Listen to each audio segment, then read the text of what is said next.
सत्ताधारी पार्टी का कार्यकर्ता फिर भी न्याय के लिए दर दर भटकने को मजबूर। युवा मोर्चा के जिला मंत्री हर्षित तिवारी के साथ अपहरण, मारपीट और जानलेवा हमला। भाई अनुराग तिवारी को भी पीटा गया। कार में भरकर ले जाने की कोशिश। घटना के वीडियो और सीसीटीवी सबूत मौजूद, फिर भी आरोपी आजाद। पीड़ित का आरोप, पुलिस कोई कार्रवाई नहीं कर रही।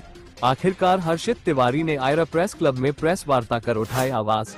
सवाल बड़ा है, जब सत्ता पक्ष का कार्यकर्ता सुरक्षित नहीं तो आम जनता का क्या होगा। पीड़ित ने कहा, न्याय नहीं मिला तो मुख्यमंत्री तक जाने की दी चेतावनी।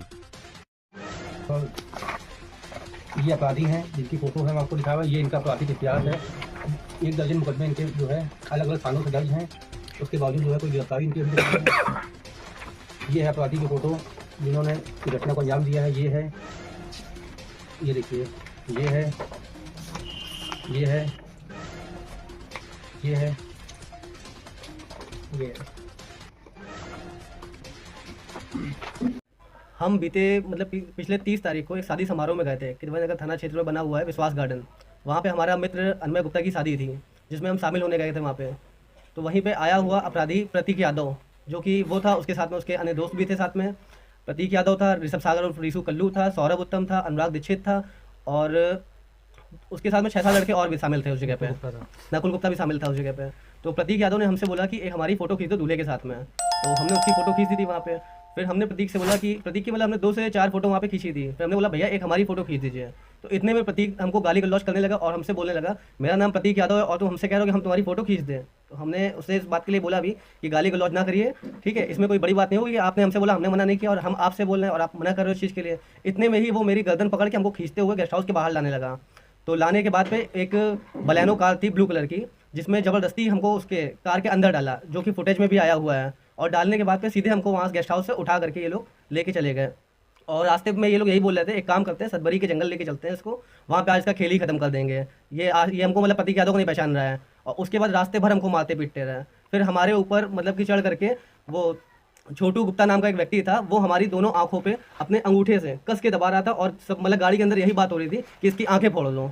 तो जिससे हमारे यहाँ निशान भी बने हुए हैं, आंखें काफ़ी ज़्यादा हमारी सूज भी गई थी उस समय पे। पूरी ताकत से ये लोग मेरी आंखें फोड़ रहे थे। तो हमने आंखों को बचाने का प्रयास किया, तो हम ऐसे बार बार कर रहे थे, तो हमारी उंगलियों भी काटा और हमारे पूरे शोल्डर पे दांतों से चबाया, जिसकी फ़ोटो भी है हमारे पास में, और जिससे कि हमारा पूरा मांस भी निकल आया। पैरों में हमारे चबाया। उनकी गाड़ी पे 2 असलहे थे, उनके पास में 2 कट्टे थे, जिससे लगातार मेरे सर पे वार करते जा रहे थे वो। और फिर उसके बाद पे गेस्ट हाउस से किसी तरीके से भैया को फ़ोन हो गया था, ये हमारे सगे बड़े भैया हैं। हमको करीबन वही 1 से 1:30 बजे के आसपास हम सो रहे थे। तो हमारे पास में इनफैक्ट मित्र है, आयुष शर्मा नाम है उसका फ़ोन आता है कि भैया हर्षित को प्रतीक यादव उसके कुछ लोग उठा के ले गए। तो हमने कहा कहाँ से ले गए? तो भैया शादी में आए थे, यहीं से ले गए। तुरंत हमने गाड़ी उठा करके 112 को फ़ोन किया और हमने गेस्ट हाउस के लिए हम चल दिए। 112 के साथ हम जब गेस्ट हाउस पहुँचे हैं, हमने वहाँ पहुँचते ही पूछा हर्षित कहाँ, पता चला प्रतीक उठा के ले गए हैं। हमने वहाँ लोगों से जानकारी करने की कोशिश करी कि कहाँ ले गए होंगे। प्रतीक यादव को खाड़ेपुर में, प्रतीक यादव अपने घर में एक होटल चलाता है, MS गैलेक्सी होटल का नाम है। मालूम ये चला कि इसको उठा के हो सकता है कि वहाँ पे ले गए होंगे। हम तुरंत ही हमने 112 को सूचना दी कि प्रतीक यादव हो सकता है खाड़ेपुर पे ले गया होगा इसको उठा के। हम तुरंत खाड़ेपुर पहुँचे। खाड़ेपुर पहुँचने के पहले रास्ते में ही हमने वहाँ चौकी इंचार्ज हैं छत्रपाल जी, हमने उनको कॉन्टैक्ट करने की कोशिश किया कि उनको बताया। वो तो खैर हम तो छुट्टी पे थे या जो भी था, उनके हमराही जी ने फ़ोन उठाया, वो भी मौके पे आए खाड़ेपुर। 112 भी मौके पे खाड़ेपुर आई। हम लोग प्रतीक के घर गए, वहाँ पर देखा कि लाइट ऑफ थी, तो गाड़ी वाले भी दिखाई नहीं दी, ये हुआ कि यहाँ नहीं है। हम बराबर उस बीच हम इनको फ़ोन कर रहे थे हर्षित को कि एक बार फ़ोन उठा ले, मगर इनका फ़ोन उठ नहीं पा रहा था। फ़ोन बराबर मिलाने से एक बार इनका फ़ोन उठाया कुछ सेकंड के लिए, बस हमको इतनी आवाज़ आई कि ये शांति मिशन के पास हमको लेके आए हुए हैं। तो हमने 112 को बोला कि तुरंत शांति मिशन चलिए हमारे साथ में, ये हमें लगता है वहाँ पे ये लोग मौके पे हैं। तुरंत हम लोग शांति मिशन पहुँचने के लिए निकल गए खाड़ेपुर से। हम आगे थे अपनी मोटरसाइकिल से, 112 वाले पीछे अपनी वही कार से थे। हम पहुँचे शांति मिशन हॉस्पिटल के पास में। तब तक हमारे साथ में इनका दोस्त था कौनेश, जो गेस्ट हाउस से मेरे साथ में आया है। आयुष भी मेरे साथ में आया था गेस्ट हाउस से, कौनेश भी साथ में आया था। तब तक कौनेश ने कहा देखिए वो सामने गाड़ी खड़ी है, 3-4 गाड़ी खड़ी थी वहाँ पे, 3 गाड़ी तुमको दिखाई दे रही थी वहाँ पे, उसमें करीबन 10-12 लोग खड़े थे। ये हुआ कि सामने खड़े हैं। जैसे हम पुलिया के पास में पहुँचे, राहुल पेट्रोल पंप पड़ता है, उस पुलिया है, पुलिया पर जैसे ही हम वहाँ पहुँचे तो देखा प्रतीक यादव उसके साथ में 12-15 लोग खड़े थे। हमने पूछा, हमने कहा हर्षित कहाँ है, हर्षित कहाँ है? तब तक प्रतीक ने कहा हर्षित चलो तो बच गया है, इसको चलो मारते हैं। हमको इतना वहाँ बेरहमी से मारा, गिरा के मारा, हमको भी मारा, मेरे साथ जो कौनेश सिंह था उसको भी मारा। कौनेश को इतना मारा उसके कान से खून निकल आया।